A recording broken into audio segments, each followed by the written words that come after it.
Back from the Cold War era, this is Global Defense on the Sega Master System. A look at what would happen if Missile Command mated with Gradius.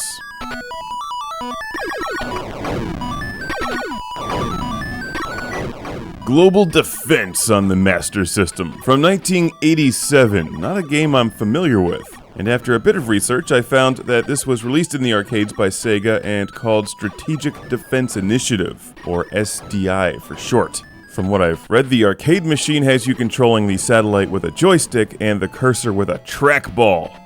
On the Master System, using a Genesis controller at least, you control the satellite holding down the B button and moving the D-pad. Letting go of the B button allows you to control the cursor, which you then move around the screen, and shoot things with the C button.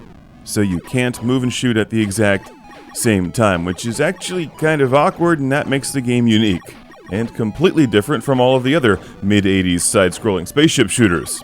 As you've probably guessed by now, the objective is to shoot down all of the ICBMs, or for anybody born after 1995, Intercontinental Ballistic Missiles. Your homework is to watch War Games and Spies Like Us. There's also a bunch of other enemies trying to bring down your satellite, but you shoot back at all of them and move on to the defensive round in your friend, the Space Shuttle. Or is that Astro Train from the Transformers?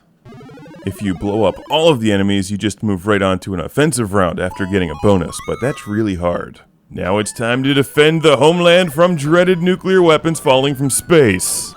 In the Missile Command-inspired defensive round, where you just machine gun these things out of the air as quickly as possible. You gotta hand it to Global Defense. For one thing, if you're trying to prevent global thermonuclear war, you may as well listen to some rockin' tunes while you do it.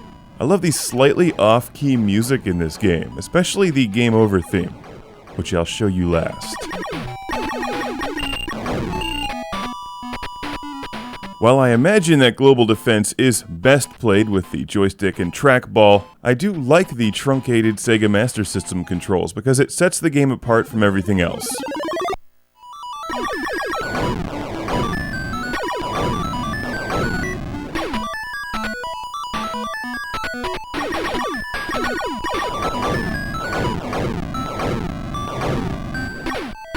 Global Defense starts off on the easy side, but you'll learn after a few levels, the dreaded enemies launching the ICBMs at you don't give up easily, and start outfitting their spaceborne weaponry with all kinds of guns, and make life difficult for your slow-moving satellite that can't shoot, aim, and move at the same time. Also, if you miss any missiles on your offensive round, which is easy to do after the bad guys get more challenging, you're then punished on the scoring bar at the bottom when you enter the defensive round, as those also become incredibly challenging. Basically, Global Defense kicks ass, and even with the controller limitations on the Master System, it's such a unique and fun game that it's a must-have for your Sega Master System collection.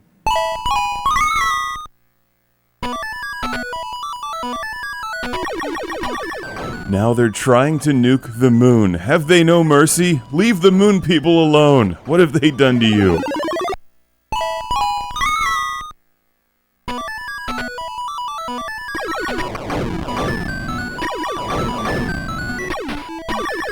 Global Defense was sent to the show by Alexander in Germany, along with a bunch of Mega Drive games that we can't easily find in the US.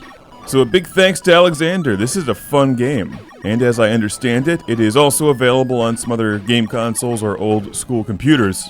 If you think it looks cool, check it out. Global Defense, or Strategic Defense Initiative, SDI, from Sega.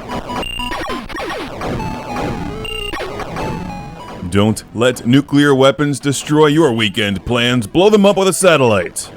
Now they're trying to nuke an asteroid belt. Way to go. Good aim. You know the sun bombards those every day with radiation, right? Just thought I'd point that out. If it's Global Defense, why am I defending asteroids in space?